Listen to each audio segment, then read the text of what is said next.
Baby, എനിക്ക് കഴിഞ്ഞ ആഴ്ചയല്ലേ ഒരു കോസ്റ്റ്ലി വാച്ച് വാങ്ങി തന്നത്? പിന്നെ എന്തിനാ വീണ്ടും? വേണ്ടായിരുന്നു. ഷോ, ഈ ബേബിയുടെ ഒരു കാര്യം. അഞ്ജന പറഞ്ഞ വാക്കുകൾ കേട്ടതും ആര്യൻ്റെ മനസ്സിൽ എട്ടുപൊട്ടി. അതിപ്പോൾ ലാഭമായല്ലോ.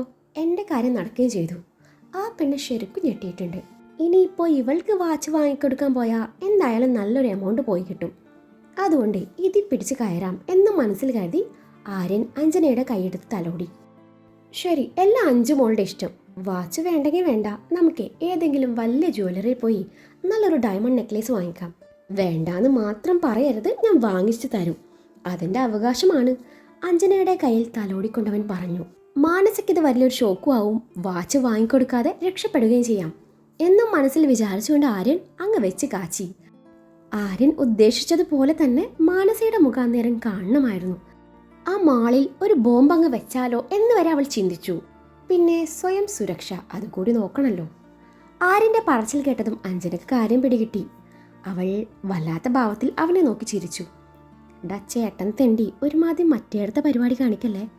വാച്ച് വാങ്ങിത്തരാന്ന് പറഞ്ഞിട്ട് ചതിക്കുന്നു. ആര്യന് മാത്രം കേൾക്കാൻ പാകത്തിൽ അവൾ പറഞ്ഞു. നിന്നോട് കയറി ഓവറാക്കാൻ ആരെങ്കിലും പറഞ്ഞോ? ആര്യൻ പിറുപിറുത്തു. ആഹാ, അപ്പം അങ്ങനെയാണല്ലേ, ഇപ്പോൾ ശരിയാക്കി തരാം എന്ന് പറഞ്ഞ് അവന് നേരെ തിരിഞ്ഞു. എല്ലാം ബേബിയുടെ ഇഷ്ടം. എന്നാൽ ഞാൻ ബേബിക്കൊരു വാച്ച് വാങ്ങിത്തരട്ടെ എന്നും പറഞ്ഞ് അവൻ്റെ കൈയും പിടിച്ച് മെൻസ് സെക്ഷനിലേക്ക് തിരിഞ്ഞു. എന്നിട്ട് വില കൂടിയൊരു വാച്ച് എടുത്ത് അവൻ്റെ കയ്യിൽ കെട്ടിക്കൊടുത്തു. വാവ്, ഇത് ബേബിക്ക് നന്നായി ചേരുന്നുണ്ട് അല്ലേ സെയിൽസ്മാൻ ചേട്ടാ? അല്ലേ കുട്ടി? മയൂരിയെ നോക്കിയാണ് അവളത് ചോദിച്ചത്. അല്ലേ മറ്റേ മുഖം വീർപ്പിച്ച കുട്ടി? അഞ്ജന മാനസയെ നോക്കി ചോദിച്ചു. ആ ചോദ്യം മാനസക്ക് അങ്ങ് ഇഷ്ടമായില്ല. ഇല്ലെങ്കിലേ മനുഷ്യന് ഓരോന്ന് കണ്ട് ഉള്ളംകാല തൊട്ടങ്ങ് പെരുത്ത് കയറിയിരിക്കുക. അതിനിടയിലാണ് അവളുടെ ഒലക്കം മേലെ ചോദ്യം. മാനസ മനസ്സിൽ പറഞ്ഞു. ശേഷം അഞ്ജനയെ നോക്കി അത്ര കൊള്ളത്തില്ലെന്ന് പറഞ്ഞു. ശേഷം ആര്യനെ നോക്കി മുഖം കോട്ടി. ആര്യനാണെങ്കിൽ മാനസയുടെ മുഖം കാണും തോറും ചിരി വരുന്നുണ്ട്. സെയിൽസ്മാൻ ചേട്ടാ, ഈ വാച്ചിന് എന്ത് വില വരും? അഞ്ജന ചോദിച്ചു. ഞാൻ ഇവിടുത്തെ സെയിൽസ്മാൻ അല്ല, ഓണറാ, അയാൾ ഗൗരവത്തിൽ പറഞ്ഞു. ആണോ? എന്നാൽ ഓണർ ചേട്ടൻ വില പറ. 20,000. Just 20K? അത്രേ ഉള്ളൂ? എന്നാൽ പാക്ക് ചെയ്തോളൂ, അഞ്ജന പറഞ്ഞു. വില കേട്ടതും ആര്യൻ ഞെട്ടി. പിന്നെ വിചാരിച്ചു, ഈ കുരിപ്പ് വാങ്ങിച്ചതല്ലേ, അവൾ തന്നെ പൈസ കൊടുക്കുമായിരിക്കുമെന്ന്. അങ്ങനെ വാച്ച് ബിൽ ചെയ്യുന്ന സമയത്ത്, ഓ മൈ ഗോഡ് ബേബി, ഞാൻ എൻ്റെ ഫോൺ എടുക്കാൻ മറന്നു. ഷോ, ബേബിയുടെ കയ്യിൽ ഒരു 20,000 മണീസ് എടുക്കാനുണ്ടാവോ? പിന്നെ ഞാൻ GPay ചെയ്യാം. അഞ്ജന ഉള്ളിലെ ചിരി മറച്ചു പിടിച്ചുകൊണ്ട് ആര്യനോട് ചോദിച്ചു. എടി മഹാഭാബി, എൻ്റെ കയ്യിൽ നിന്ന് ക്യാഷ് കൊടുപ്പിക്കാനുള്ള അടവാണല്ലേ, 5ൻ്റെ പൈസ ഞാൻ തരില്ല എന്ന് മനസ്സിൽ പറഞ്ഞ ആര്യൻ അവളെ നോക്കി ചിരിച്ചു. ഷോ, എൻ്റെ പേഴ്സിൽ ഇത്രയും കാണില്ല അഞ്ജുമോളെ, നമുക്ക് ഈ വാച്ച് അങ്ങ് ക്യാൻസൽ ചെയ്യാം. നോ, അത് പറ്റില്ല ബേബിയുടെ ബാങ്ക് അക്കൗണ്ടിൽ കാണുമല്ലോ എന്ന് പറഞ്ഞ് അവൻ്റെ ഫോൺ വാങ്ങി QR കോഡ് സ്കാൻ ചെയ്ത് എമൗണ്ട് അടിച്ചു. ശേഷം പിൻ നമ്പർ അടിക്കാൻ വേണ്ടി അവൻ്റെ കയ്യിൽ ഫോൺ കൊടുത്തതും അവൻ അവളെ നോക്കി പല്ലിറുമി. വേറെ വഴിയില്ലാത്തതുകൊണ്ട് അവൻ പിൻ നമ്പർ അടിച്ചു. അടുത്ത നിമിഷം എമൗണ്ട് ഡെബിറ്റ് ആയതിൻ്റെ മെസ്സേജും അവൻ്റെ ഫോണിലേക്ക് വന്നു.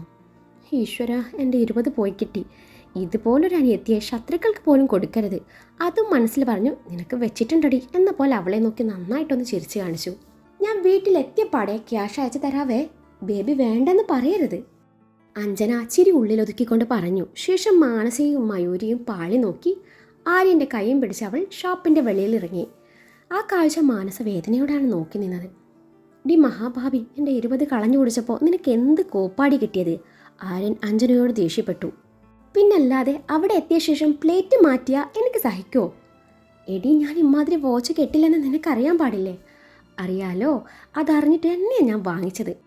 സാറ് ടെറസിൽ കണ്ടപ്പോൾ ഞാൻ മനസ്സിൽ കണ്ടു ഉഹു ഉഹു ഉഹു എന്നും പറഞ്ഞ ഒരു പ്രത്യേക തരം ചിരിയും. അന്നേരം എന്ത് വാടി എന്ന പോലെ അവനവളെ നോക്കി. ഇതെൻ്റെ സ്റ്റൈലാ, ഞാൻ കോമഡി പറഞ്ഞ് ഞാൻ തന്നെ ചിരിക്കും. നാളെ പോയി വാച്ച് തിരികെ കൊടുത്തിട്ട് വേണം എനിക്ക് പറ്റിയ 2 വാച്ച് വാങ്ങിക്കാൻ. ബുദ്ധിയാണ് സാറ് എൻ്റെ മെയിൻ എന്നും പറഞ്ഞ് അവനെ നോക്കി. വീണ്ടും അതേ തരം ചിരി. അവനന്നേരം അവളെ ദഹിപ്പിച്ചു നോക്കി. അല്ല പിന്നെ, പറ്റിച്ച് ജീവിക്കുന്നവരെ പറ്റിച്ച് ജീവിക്കുന്നോടോ ബ്ലഡി ബ്രദർ? അവൾ അവനെ കൂർപ്പിച്ചു നോക്കിക്കൊണ്ട് പറഞ്ഞു. അല്ല, അതിലേതാ സാറിൻ്റെ കക്ഷി? ആ പച്ച ചുരിദാറിട്ട പെണ്ണല്ലേ? നിനക്കെങ്ങനെ മനസ്സിലായി? അത് പിന്നെ ആ കുശുമ്പ് നിറഞ്ഞ നോട്ടവും മുഖം വീർപ്പിച്ചിട്ടുള്ള നിൽപ്പും കണ്ടാൽ അറിയാൻ പാടില്ലേ? എന്തിനാ ചുമ്മാ വിഷമിപ്പിക്കുന്നേ? അങ്ങ് യെസ് പറഞ്ഞാൽ പോരെ. കുശുമ്പിത്തിരി കൂടുതലാണെങ്കിലും എന്തോ കണ്ടിട്ടൊരു പാവം തോന്നുന്നു. പിന്നെ നിനക്കറിയാൻ പാടില്ല എന്നിട്ടാ, നിന്നേക്കാൾ വിളഞ്ഞ വിത്ത. ഇതിപ്പോ നിനക്കുള്ള പണിയായി ഉടനെ വരുമായിരിക്കും. ചിലപ്പോ മുട്ടപ്രയോഗം വരെ നടത്തിയെന്നും വരാം. അയ്യോ, എന്നാ ഞാൻ പോയി സത്യം പറയട്ടെ ചേട്ടാ.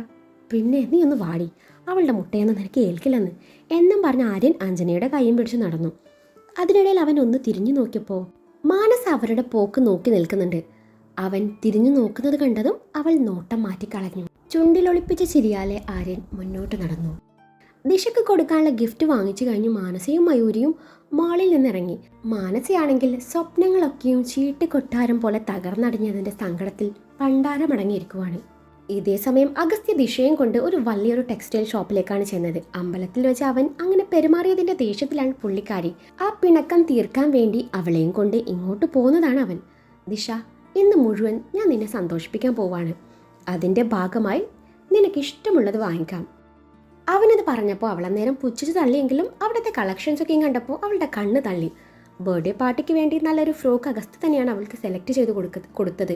അത് അവൾക്ക് ഒരുപാട് ഇഷ്ടപ്പെട്ടു. അതിനിടയിലാണ് കാഷ്വൽ കോളേജ് വെയറിൻ്റെ വെറൈറ്റി കളക്ഷൻസ് അവളുടെ ശ്രദ്ധയിൽപ്പെടുന്നത്.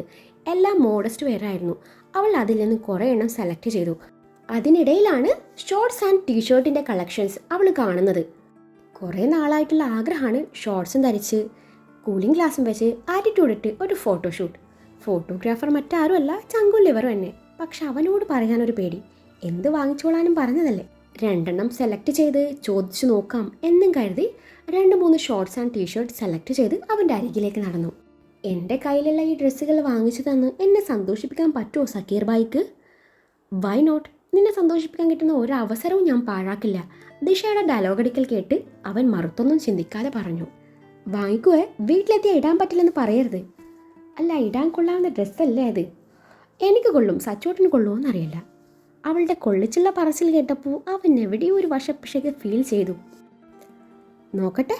അന്നേരം ദിശ അവന് നേരെ ഡ്രസ്സ് നീട്ടി അവനത് തുറന്നു നോക്കി. അയ്യേ, ഈ നിക്കറാ നീ എടുത്തേ? ഇത് നിക്കറല്ല സച്ചുവേട്ടാ, ഷോർട്സാണ്. രണ്ടും ഒന്ന് തന്നെയാ. അല്ല, ഇതും ഇട്ടോണ്ട് നീ എങ്ങോട്ട് പോവാനാ? എങ്ങോട്ട് പോവാനെന്ന് ചോദിച്ചാ എങ്ങോട്ടും പോവാം. അത് പറ്റില്ല. ഇത് അമേരിക്കയല്ല, കൊച്ചു കേരളമാണ്. അതുമല്ല, നീ സമൂഹത്തിൽ നിലയും വിലയുള്ള ഒരു പോലീസ് ഓഫീസറുടെ ഭാര്യയാണ്. പോരാന് നാളത്തെ അറിയപ്പെടുന്ന വക്കീലും. എന്തിന് കളക്ടർ വരെ ആവേണ്ട മുതലാണ്. നാളെ നീ കളക്ടറായ വല്ലവരും നിന്റെ നിക്കറിട്ട ഫോട്ടോയും വീഡിയോയും കുത്തിപ്പൊക്കി വന്നാ ഷോ, നാണക്കേട്. അഗസ്ത്യ അവളെ പിന്തിരിപ്പിക്കാൻ നോക്കി. ഓ അങ്ങനെ, അല്ലാതെ സച്ചുവേട്ടന് കുഴപ്പമുണ്ടായിട്ടൊന്നല്ല. ഹേയ്, എനിക്കെന്ത് കുഴപ്പം? ഒരു ഇന്ത്യൻ പൗരൻ എന്ന നിലയിൽ നീ എന്ത് ധരിക്കണം എന്നത് നീയാണ് തീരുമാനിക്കേണ്ടത്. പക്ഷേ നമുക്ക് അത്രക്കങ്ങടെ പരിഷ്കാരം ആവണോ തച്ചൂസ്? നീ ഇങ്ങ് വന്നേ, നിനക്ക് ചേർന്ന ഡ്രസ്സ് ഞാൻ എടുത്തു തരാം. അതും പറഞ്ഞ് അവനവളുടെ കൈയും പിടിച്ച് സാരി സെക്ഷനിലേക്ക് നടന്നു. സച്ചുവേട്ടാ, എനിക്ക് സാരി വേണ്ടെന്ന്. വേണമെന്നേ? എനിക്കിഷ്ടമാണ് നിന്നെ സാരി കാണാൻ. അവളുടെ കാതൂരം സ്വകാര്യം പോലെ പറഞ്ഞതും അവളിൽ നാണം നിറഞ്ഞു. അഗസ്ത്യ ദിശയ്ക്ക് ഓരോ സാരി വീതം കാണിക്കുന്നുണ്ട്. അവൾക്കാണെങ്കിൽ അതൊന്നും ഇഷ്ടാവുന്നില്ല. എന്താ മാഡം, മാഡത്തിന് ഈ സാരി നന്നായിട്ട് ചേരും. തൊട്ടരികിൽ നിന്നുകൊണ്ട് ഇവരുടെ ചേഷ്ടകൾ വീക്ഷിക്കുകയായിരുന്ന ഒരുത്തൻ ഒരു സാരി ദിശയ്ക്ക് നേരെ നീട്ടിക്കൊണ്ട് പറഞ്ഞു. ദിശയ്ക്ക് ആ സാരി ഇഷ്ടമാകുകയും ചെയ്തു. ഇതുകൊള്ളാം, ദിശ പറഞ്ഞു. മാഡം വേണമെങ്കിൽ ഞാൻ ജസ്റ്റ് ഒന്ന് ഡ്രേപ്പ് ചെയ്ത് കാണിക്കാം. അഗസ്ത്യക്കാണെങ്കിൽ ഇത് തീരെ ഇഷ്ടമായില്ല. താങ്കൾ ആരാണാവോ? അഗസ്ത്യ ചോദിച്ചു. സർ, ഞാനിവിടുത്തെ സാരി ഡ്രേപ്പിംഗ് സ്റ്റാഫാണ്. ഓ ആണല്ലേ, എന്നാൽ താങ്കൾ ചെന്നാട്ടെ. എൻ്റെ ഭാര്യയ്ക്ക് സാരി സെലക്ട് ചെയ്യാനും ഉടുപ്പിക്കാനും ഞാനുണ്ട്. താങ്കൾ ബുദ്ധിമുട്ടണമെന്നില്ല. ഇതാ പോകുമ്പോൾ ഈ സാരി കൂടി എടുത്തോ എന്നും പറഞ്ഞ് അഗസ്ത്യ ദിശയുടെ കയ്യിലിരിക്കുന്ന സാരി വാങ്ങിച്ചു അവൻ്റെ കയ്യിൽ വെച്ച് കൊടുത്തു. അയാളാണെങ്കിൽ ഇയാളെന്താ ഇങ്ങനെ എന്ന പോലെ അഗസ്ത്യ ഒന്ന് നോക്കി അവിടെ നിന്ന് പോയി. ദിശ, നിനക്ക് ഇഷ്ടപ്പെട്ടത് എന്താണെന്ന് ഷാ പെട്ടെന്ന് എടുത്തിട്ട് വാ, ഞാൻ അവിടെ ഉണ്ടാവും എന്നും പറഞ്ഞ് തെളിച്ചമില്ലാത്ത മുഖവുമായി അഗസ്ത്യ നടന്നു നീങ്ങുന്നത് ദിശ നോക്കി നിന്നു. അവൻ നേരത്തെ ഭംഗിയുണ്ടെന്ന് പറഞ്ഞ് എടുത്ത് കാണിച്ച 3-4 എടുത്തവൾ പാക്ക് ചെയ്യാനും പറഞ്ഞു. ബിൽ പേ ചെയ്ത് അഗസ്ത്യ ഇറങ്ങി. പിന്നാലെ ദിശയും. അഗസ്ത്യയുടെ മുഖത്ത് നേരിയ തോതിൽ നിരാശ പടർന്നിരുന്നു. അഗസ്ത്യ വണ്ടിയിൽ കയറി സീറ്റ് ബെൽറ്റ് ധരിച്ചു. അപ്പോൾ ആളുടെ മുഖത്ത് ഭാവം മാറ്റമൊന്നും തന്നെയില്ല.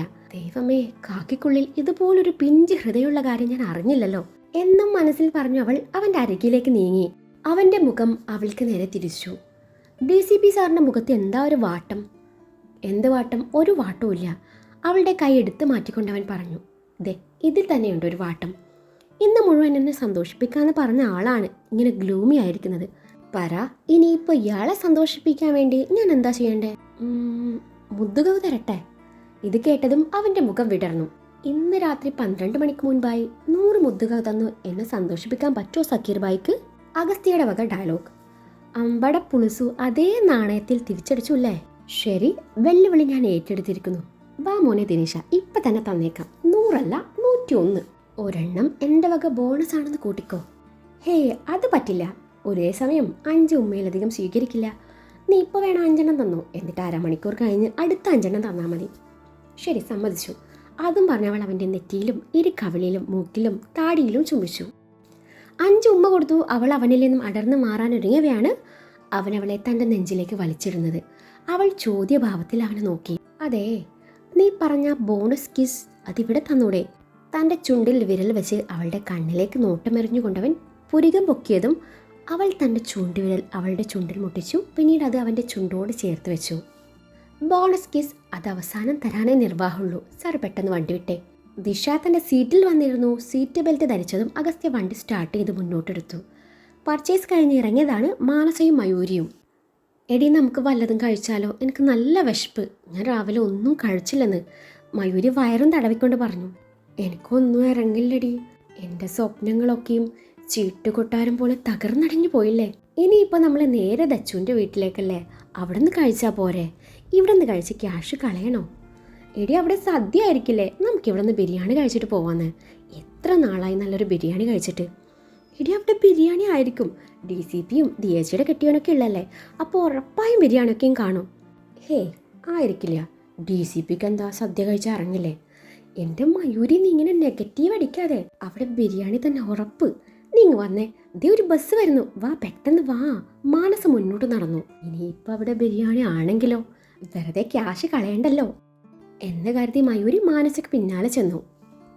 ഇരുവരും ബസ്സിൽ കയറി. ഇരുവരും കയറിയതും ബസ് മുന്നോട്ട് നീങ്ങി. 2 പേരും ഒരു സീറ്റിൽ വന്നിരുന്നു. മാനസ് അപ്പോഴും സെന്റ് മൂഡിലാണ്. അതിനിടയിലാണ് ശവത്തിൽ കുത്താനെന്ന പോലെ മുന്നിലെ സീറ്റിലിരിക്കുന്ന ഏതോ ഒരു പെണ്ണ് തൊട്ടരികിലിരിക്കുന്ന പയ്യനെ ബേബി എന്ന് വിളിച്ച് കൊഞ്ചിക്കുഴയുന്നത്. ഇത് കണ്ടതും മയൂരി മാനസയെന്ന് നോക്കി. അവളാണെങ്കിൽ മയൂരിയെ നോക്കി പല്ല് ഞെരിച്ചു പുറത്തേക്ക് നോട്ടം വായിച്ചു. എന്നിട്ടും കണ്ണടക്കിടെ അങ്ങോട്ട് തന്നെ എത്തും. അപ്പോഴും അവളുടെ ഒടുക്കത്തെ ബേബി വിളി നടക്കുന്നുണ്ട്. സഹികെട്ട മാനസ അവിടെ നിന്ന് എഴുന്നേറ്റ് മറ്റൊരു സീറ്റിൽ ചെന്നിരുന്നു. ഒറ്റയ്ക്ക് ഇരിക്കണ്ടല്ലോ എന്ന് കരുതി മയൂരിയും പിന്നാലെ ചെന്നു. അപ്പോഴല്ലേ രസം. തൊട്ടു മുന്നിലെ സീറ്റിൽ ഒരു സ്ത്രീയുടെ മടിയിലിരിക്കുന്ന കൊച്ചു കുഞ്ഞിനെ കൊഞ്ചിക്കുന്ന സ്കൂൾ കുട്ടി. ബേബി. ബേബിയുടെ പേരെന്താ? ബേബി പേര് പറയില്ലേ? പറ ബേബി. ഇതിപ്പോ ഇടിവെട്ടിയവനെ പാമ്പ് കടിച്ചു എന്ന പോലെയായി. മയൂരിയാണെങ്കിൽ ചിരി കടിച്ചു പിടിച്ചിരിപ്പാണ്. ഇതൊക്കെ പോട്ടേന്ന് വെക്കാം. ദേ, അപ്പോഴേക്കും ബസ്സിലെ കിളിച്ചേട്ടൻ പാട്ട് വെച്ചിരിക്കുന്നു. തൃപ്തിയായി കിളിച്ചേട്ട, തൃപ്തിയായി. ഓരോന്നും മറക്കാൻ ശ്രമിക്കുമ്പോൾ എന്നോടിത് വേണ്ടായിരുന്നു. ഇനി ഒരു നിമിഷം ഞാൻ ഈ ബസ്സിലിരിക്കില്ല എന്ന് മനസ്സിൽ പറഞ്ഞ് മാനസ എഴുന്നേറ്റ് നിന്ന് കണ്ടക്ടറോട് ആളിറങ്ങാനുണ്ട് എന്ന് പറഞ്ഞു. എൻ്റെ കുട്ടി നെടുമങ്ങാടല്ലേ തനിക്ക് ഇറങ്ങണ്ടേ? അതിന് ഇനിയും കുറച്ച് ദൂരം പോകണം. താൻ അവിടെ ഇരിക്ക്. ഞാൻ ഇരിക്കണോ വേണ്ടേ എന്ന് ഇയാളാണോ തീരുമാനിക്കുന്നത്? എനിക്ക് ഇപ്പം ഇറങ്ങണം. വണ്ടി നിർത്ത്, മാനസ ഉറക്കെ പറഞ്ഞു. വണ്ടി നിർത്തണോ? ഇല്ലേലേ, ഞാനിപ്പോൾ ചാടും, മാനസ പിന്നെയും പറഞ്ഞു. അവൾക്ക് എന്തായി പറ്റിയേ? പ്രേമം പൊളിഞ്ഞ് ഭ്രാന്തായെന്നാ തോന്നണേ എന്നും മനസ്സിൽ പറഞ്ഞു മയൂരി അവളെ വല്ലാത്ത ഭാവത്തിൽ നോക്കി. ഇതൊക്കെ എവിടുന്ന് വരുന്നു എന്തോ എന്നും പറഞ്ഞ് കണ്ടക്ടർ വണ്ടി നിർത്താൻ പറഞ്ഞു. മാനസ പിറകിലൂടെ ഇറങ്ങി കിളിയെ ദഹിപ്പിച്ച് നോക്കി. തനിക്ക് വേറെ ഒരു പാട്ടും കിട്ടിയില്ല അല്ലേ എന്നും പറഞ്ഞ് അവൾ ഇറങ്ങി. പിന്നാലെ മയൂരിയും. ബസ് മുന്നോട്ട് നീങ്ങി. മയൂരി അവളെ കൽപ്പിച്ചു നോക്കി. വെറുതെ ആ ബസ്സിൽ കയറി പൈസ കളഞ്ഞു. അതിലെന്തോരം ലേസ് കിട്ടുമായിരുന്നു. ഇതിപ്പോൾ ബസ് സ്റ്റോപ്പ് പോലും അല്ല. ഇനി അടുത്ത ബസ് കയറണേ അടുത്ത സ്റ്റോപ്പ് വരെ നടക്കണം. നിനക്ക് എന്തിൻ്റെ കേടായിരുന്നു? ആരെങ്കിലും ആരെയോ നോക്കി ബേബി എന്ന് വിളിച്ചെന്ന് കരുതി ബേബി എന്ന വാക്ക് തന്നെ ഈ സമൂഹത്തിൽ നിന്നും തുടച്ചു നിൽക്കാൻ പറ്റുമോ? ഹോ, നിന്റെ അമ്മയുടെ പേരെ ബേബി എന്നാവാത്തത് എത്ര നന്നായി. ഇല്ലേ, വീട്ടിൽ പോയി അമ്മയെ കൊണ്ട് വല്ല കിണറ്റിലും തള്ളിയിട്ടേനെ. ഇനിയിപ്പോ അയൽവക്കത്ത് വല്ല ബേബി ചേച്ചിമാരും. മയൂരി അത് പറഞ്ഞു തീർന്നില്ല. അതിനു മുന്നേ മാനസ അവളെ ദഹിപ്പിച്ച് നോക്കി മുന്നോട്ട് നടന്നു. പിന്നാലെ മയൂരി നടന്നു. അപ്പോഴാണ് അതുവഴി അഗസ്ത്യവും ദിശയും വരുന്നത്. സച്ചോട്ടാ, വണ്ടി നിർത്തിക്കേ. ദേ, അത് മാനസയും മയൂരിയല്ലേ? ഇവളുമാരെന്താ ഇവിടെ ഇറങ്ങി നടക്കുന്നേ? നിന്റെ അല്ലേ കൂട്ടുകാരികള്? വെളിവ് വെള്ളിയാഴ്ചയും തീരെ ഉണ്ടാവില്ലല്ലോ. അഗസ്ത്യ പറഞ്ഞത് കേട്ട് ദിശ അവനെ ദഹിപ്പിച്ചു നോക്കി. അഗസ്ത്യ വണ്ടി നിർത്തി. ദിശ ഇരുവരോടും കാര്യം തിരക്കി. രണ്ടും ഒന്നും അങ്ങോട്ട് വിട്ടു പറഞ്ഞില്ല. കാരണം കൂടെയുള്ളത് ബേബിയുടെ കൂട്ടുകാരനാണല്ലോ. വണ്ടിയിൽ ഇരിക്കുമ്പോഴും മാനസ മൂഡ് ഓഫ് ആയിരുന്നു. ദിശ അത് ശ്രദ്ധിച്ചിരുന്നു. വീട്ടിലെത്തിയതും മയൂരിക്കും മാനസയ്ക്കും കുടിക്കാൻ കൊടുത്ത് ദിശ ഫ്രഷ് ആവാൻ ചെന്നു. അഗസ്ത്യ ഐജിയുമായ ഒരു കോളിലായിരുന്നു. ദിശ കുളിയും കഴിഞ്ഞു ടവലും ചുറ്റി അതിനു മുകളിൽ ബാത്റോബും ധരിച്ചു വാഷ്റൂമിൽ നിന്നിറങ്ങി. കണ്ണാടിയുടെ മുന്നിൽ ചെന്ന് നിന്ന് ഹെയർ ഡ്രയർ വെച്ച് മുടി ഉണക്കുന്നതിനിടയിലാണ് ഡോറും തുറന്ന് അഗസ്ത്യ വരുന്നത്. അവൻ അവളുടെ അരികിലേക്ക് നടന്നു. അവളുടെ കയ്യിൽ നിന്നും ഹെയർ ഡ്രയർ വാങ്ങിച്ചു മുടി ഉണക്കി കൊടുക്കാൻ തുടങ്ങി. അവൻ്റെ കണ്ണുകൾ കണ്ണാടിയിൽ കൂടി കാണുന്ന അവളുടെ പ്രതിബിംബത്തിൽ മാത്രമായിരുന്നു. അവൻ്റെ നോട്ടം കണ്ടതും അവളിൽ നാണം നിറഞ്ഞു. അത് മറക്കാനെന്നവണ്ണം അവൾ ബോഡി ലോഷൻ്റെ ബോട്ടിലെടുത്ത് തൻ്റെ കയ്യിലേക്ക് പുരട്ടി തുടങ്ങി. ആ നേരത്താണ് അവളുടെ ബാത്റൂമിൻ്റെ കെട്ടഴിയുന്നത്. അവളുടെ കണ്ണുകൾ അവളുടെ അരയിലേക്ക് നീണ്ടതും അവന് നേരം ബാത്റൂം ഇരുവശത്തേക്കും അകത്തി വെച്ചിരുന്നു. അവൾ കണ്ണാടിയിൽ കൂടി അവനിലേക്ക് നോട്ടം പായിച്ചതും അവനും കണ്ണാടിയിൽ കാണുന്ന അവളുടെ പ്രതിബിംബത്തിലേക്ക് നോക്കി. അടുത്ത നിമിഷം അവളിൽ നിന്നും ബാത്റൂം പൂർണ്ണമായും അടർന്നു വീണു. അവൻ അവളുടെ കയ്യിൽ നിന്നും ബോഡി ലോഷൻ്റെ ബോട്ടിൽ വാങ്ങിച്ചു. അവളുടെ കഴുത്തിലേക്ക് വീണ് കിടക്കുന്ന മുടി പിന്നിലേക്ക് ഒതുക്കി വെച്ചു. അവളുടെ കഴുത്തിലേക്കും തോളിലേക്കും ലോഷൻ അപ്ലൈ ചെയ്യാൻ തുടങ്ങി. കണ്ണാടി കൂടി കാഴ്ച കാണവേ അവളിൽ നാണം നിറഞ്ഞു. അവൾ തൻ്റെ മിഴികൾ താഴ്ത്തി. ചെറുതായി പുറത്തേക്ക് ദൃശ്യമാവുന്ന മാറിടത്തിന് മുകളിലൂടെ അവൻ്റെ കൈവിരലുകൾ ഇഴഞ്ഞു നീങ്ങി. അതവളിൽ വിറയലുണ്ടാക്കി. അവിടെ നിന്ന് അവൻ്റെ കൈവിരലുകൾ ദിശ മാറി സഞ്ചരിച്ചു തുടങ്ങി. അവളുടെ ടവൽ അഴിഞ്ഞു വീഴും എന്നായപ്പോൾ അവൾ അവനെ തള്ളി മാറ്റി ബെഡിനരികിലേക്ക് ഓടി. കിതപ്പോടെ അവൾ അവൻ്റെ വരവ് നോക്കി നിന്നു. മീശ പിരിച്ചു വെച്ച് തൻ്റെ അരികിലേക്ക് വരുന്നവനെ കണ്ടതും അവളിൽ വെപ്രാളം നിറഞ്ഞു. അവൻ മുന്നോട്ട് വരുംതോറും അവൾ പിന്നിലോട്ട് ചുവടുകൾ വെച്ചു. ഒടുവിൽ അവൾ ബെഡിലേക്ക് മലർന്നടിച്ച് വീണതും അവൾക്ക് ചിന്തിക്കാൻ പോലും അവസരം കൊടുക്കാതെ അവൻ അവളുടെ മേലെ അമർന്നു. അവളെ വല്ലാത്ത ഭാവത്തിൽ നോക്കി. അവൻ അവളുടെ വലത് കൈപ്പത്തിയിൽ ചുംബിച്ചു. അവിടുന്ന് അവൻ്റെ അതരങ്ങൾ മുകളിലോട്ട് ഇഴഞ്ഞു നീങ്ങി അവളുടെ തോളിലെത്തി നിന്നു. പിന്നീട് അവൻ്റെ ചുണ്ടുകൾ അവളുടെ കഴുത്തിലേക്ക് അരിച്ചിറങ്ങി. ടവലിലൂടെ പുറത്തേക്ക് ദൃശ്യമാവുന്ന മാറിൻ ചുഴിയിൽ അവൻ അമർത്തി ചുംബിച്ചതും അവൾ അവൻ്റെ മുടിയിൽ പിടിമുറുക്കി അവളുടെ മുഖത്തിന് നേരെ കൊണ്ടുവന്നു. ഇങ്ങനെ റൊമാൻസ് കളിച്ച് നടക്കാനാ മോൻ്റെ ഉദ്ദേശം? അവരൊക്കെയും ഇപ്പം ഇങ്ങെത്തില്ലേ? അവൾ പറയുന്നത് കൂട്ടാക്കാതെ അവൻ അവളുടെ കൈ എടുത്തു മാറ്റി അവളുടെ കഴുത്തിലും കാതിലും മുഖമുരസിക്കൊണ്ടേയിരുന്നു. ചച്ചുവേട്ടാ വേണ്ട, എനിക്ക് ഇക്കിലെയാവുന്നു, പ്ലീസ്. അത് കേട്ടതും അവൻ തൻ്റെ പ്രവൃത്തി നിർത്തി അവളുടെ ചുണ്ടിന് നേരെ തൻ്റെ ഇടത് കവിള് കാട്ടിയതും ഒരു നിമിഷം കാര്യം മനസ്സിലാവാതെ ദിശ ചിന്തിച്ചു നിന്നെങ്കിലും പിന്നീട് കാര്യം മനസ്സിലായതും അവൾ അവൻ്റെ കവിളിൽ ചുംബിച്ചു. അവൻ യഥാക്രമം തൻ്റെ മറ്റേ കവിളും നെറ്റിയും മൂക്കും താടിയും കാട്ടിക്കൊടുത്തതും അവൾ അവിടെ മുക്കിയും തൻ്റെ ചുണ്ടമർത്തി 10 ഉമ്മകൾ എന്ന കടമ്പ കടന്നു. പിന്നെ ആ ബോണസ് കിസ് കിട്ടിയാലോ എന്ന് കരുതി അവൻ തൻ്റെ ചുണ്ടുകൂടി കാട്ടിക്കൊടുത്തതും അവൾ അവനെ പിടിച്ചു തള്ളി. അവൻ നേരെ ചെന്ന് വീണത് അവളുടെ കാൽ കീഴിലും. ടവലും ചുറ്റി ബെഡിൽ മലർന്നു കിടക്കുന്ന പെണ്ണിനെ അവൻ മൊത്തത്തിലൊന്നൊഴിഞ്ഞു. ആ നോട്ടം കണ്ടതും അവൾ അവൻ്റെ നെഞ്ചിലേക്ക് കാലെടുത്തു വെച്ചു. അവളുടെ ആ പ്രവൃത്തിയിൽ അവൻ ആകെ വണ്ടറടിച്ച് നിപ്പാണ്. അവളുടെ ടവൽ ചെറുതായി താഴേക്ക് ഇറങ്ങി പോന്നിരുന്നു. അവളുടെ വെളുത്ത തുട അവന് മുന്നിൽ ദൃശ്യമായി. അവൻ അവളുടെ കാൽപാദത്തിൽ മൃദുവായി ചുംബിച്ചു. അവളെ വല്ലാത്ത ഭാവത്തിൽ നിന്ന് നോക്കി. അവൻ്റെ ആദരങ്ങൾ അവളുടെ കാലിലൂടെ മുകളിലോട്ട് ഇഴഞ്ഞു നീങ്ങി. ഒടുവിലത് അവളുടെ മാറിടത്തിൽ വിശ്രമം കൊണ്ടു. അവളുടെ ഇരു മാറിലും അവൻ അമർത്തി ചുംബിച്ചു. അവൻ തൻ്റെ പല്ലിനാൽ ടവലിൻ്റെ കെട്ടഴിച്ചു. ആ നിമിഷമാണ് ഡോറിൽ തട്ടുന്ന ശബ്ദം കേൾക്കുന്നത്. ദച്ചു, ദച്ചു, നീ അവിടെ എന്തെടുക്കുക? ദേ അച്ഛനും അമ്മയും അച്ചമ്മയും അപ്പച്ചിയൊക്കെ വന്നു കേട്ടോ, പെട്ടെന്ന് റെഡിയായി വാ. ദിയായിരുന്നു പറഞ്ഞത്. അത് കേട്ടതും ദിശ അഗസ്തിയെ തള്ളി മാറ്റി ടവലും കൂട്ടിപ്പിടിച്ച് ചാടി എഴുന്നേറ്റു. സച്ചുവേട്ട് അവർ വന്നെന്ന്, ഇയാളൊന്ന് പോയേ. അവർ വരട്ടെ, അതിനെന്താ എന്നും പറഞ്ഞ് അവളുടെ ഇടുപ്പിലൂടെ കൈയിട്ട് അവളെ ചേർത്ത് പിടിച്ചു. അവളുടെ കഴുത്തിലേക്ക് മുഖമിട്ടുരസിയതും ടവലിൽ നിന്നുള്ള പിടി പോലും അയഞ്ഞു പോകുമെന്ന് അവൾക്ക് തോന്നിപ്പോയി. സച്ചുവേട്ട പ്ലീസ് ഒന്ന് പുറത്ത് പോകുന്നേ, ഞാൻ വേണേ ആ ബോണസ് കിസ് ഇപ്പം തന്നെ തന്നേക്കാം എന്ന് പറഞ്ഞപ്പോഴാണ് കാക്കിക്കുള്ളിലെ കാമുകൻ്റെ ആ പിഞ്ച് ഹൃദയത്തിൽ കുളിര് പടർന്നത്. എന്നാൽ ശരി തന്നേക്കെന്ന പോലെ അവൻ കണ്ണടച്ചു നിന്നതും അവൾ അവൻ്റെ ചുണ്ടിൽ തൻ്റെ ചുണ്ട് ചേർത്ത് വെച്ചു. അവൻ ഒന്നുകൂടെ അവളെ വിരിഞ്ഞു മുറുക്കിയതും അവൾ അവൻ്റെ ചുണ്ടുകൾ നുണഞ്ഞു തുടങ്ങി. അവളായി തുടങ്ങി വെച്ച ചുംബനം പിന്നീട് അവൻ ഏറ്റെടുക്കുമായിരുന്നു. അവളുടെ ചുണ്ടുകൾ മോചിപ്പിക്കാതെ അവൻ അവളെ അതുപോലെ പൊക്കിയെടുത്ത് ബെട്ടിക്കിടത്തി. അവളിൽ നിന്നുള്ള നേരിയ എതിർപ്പുകൾ വകവെക്കാതെ അവൻ അവളുടെ ഇരു ദളങ്ങളും മാറി മാറി നുണഞ്ഞു. അതിനിടയിൽ ടവലിൽ പിടിമുറുക്കിയിരുന്ന അവളുടെ കൈ അവൻ എടുത്തു മാറ്റി ടവൽ അകത്തി വെച്ചതും അവളുടെ കണ്ണുകൾ മിഴിഞ്ഞു വന്നു. അവൾ കണ്ണുകൊണ്ട് കെഞ്ചിയതും ആ നിമിഷം അവൻ്റെ കൈ അവളുടെ നഗ്നമായ മാറിൽ അമർന്നിരുന്നു. അവൻ്റെ കൈകളാൽ അവളുടെ മാറിടം ഞെരിഞ്ഞമർന്നു. അതോടൊപ്പം അവൻ തൻ്റെ നാവിനാൽ അവളുടെ നാവിനെ ചുറ്റിപ്പിണഞ്ഞു. അവളുടെ കണ്ണുകൾ താനെ അടഞ്ഞുപോയി. അവളുടെ കൈവിരലുകൾ അവൻ്റെ മുടിക്കുള്ളിലേക്ക് നൂണ്ടു കയറി. മതി വരാത്ത പോലെ പിന്നെയും അവൻ അവളുടെ ചുണ്ടിലേക്ക് ആഴ്ന്നിറങ്ങി. അതോടൊപ്പം അവൻ്റെ കൈകൾ അവളുടെ ഇരു മാറിലും അലഞ്ഞു നടന്നു. ദീർഘചുംബനത്തിനു ശേഷം അവൻ അവളുടെ ചുണ്ടുകളെ മോചിപ്പിച്ചു. ചുംബനത്തിൻ്റെ ആലസ്യത്തിൽ ദിശ കണ്ണടച്ച് തളർന്നു കിടക്കുവാണ്. അവളുടെ കിടത്തം കാണവേ അവൻ്റെ ചുണ്ടിൽ ചിരി വിരിഞ്ഞു. സ്ഥാനം മാറി കിടക്കുന്ന ടവൽ ചെറുതായി മറയും വിധം അവളുടെ ദേഹത്ത് കിടപ്പുണ്ട്. അവൻ ടവൽ അകത്തി വെച്ച് അവളുടെ മേനയിലേക്ക് നോട്ടം പായിച്ചു. തൻ്റെ കുറുമ്പുകൾ അല്പം കൂടിപ്പോയോ എന്നവന് തോന്നി. അവളുടെ വെളുത്ത മേനി ആകെ ചുവന്ന് കിടപ്പുണ്ട്. അവളുടെ മാറിൽ നിന്നും അവൻ്റെ കണ്ണുകൾ താഴേക്ക് ഒഴുകി നടക്കവേ പിന്നെയും ഡോറിൽ തട്ടുന്ന ശബ്ദം കേട്ട് ദിശ കണ്ണുകൾ വലിച്ചു തുറന്നു.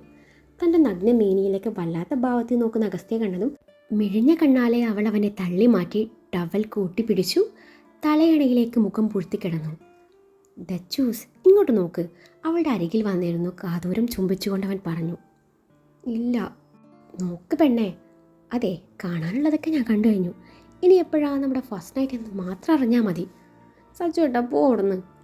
ദച്ചൂസ്, എന്തിനായി നാണം? നീ എൻ്റേതല്ലേ, പിന്നെന്താ? സച്ചു ഏട്ടാ പ്ലീസ് ഒന്ന് പോകുന്നേ. അവരൊക്കെ എന്ത് കരുതും, പ്ലീസ്.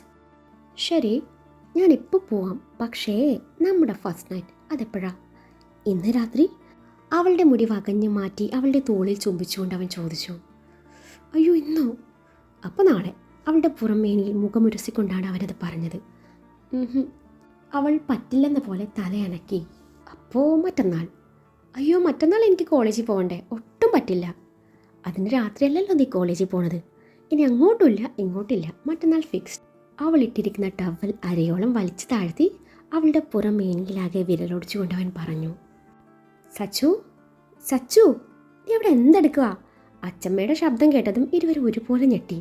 ദിശ ടവലും കൂട്ടിപ്പിടിച്ച് എഴുന്നേറ്റു. ഓഹ്, എല്ലാത്തിനെയും കൊണ്ട് തോറ്റു.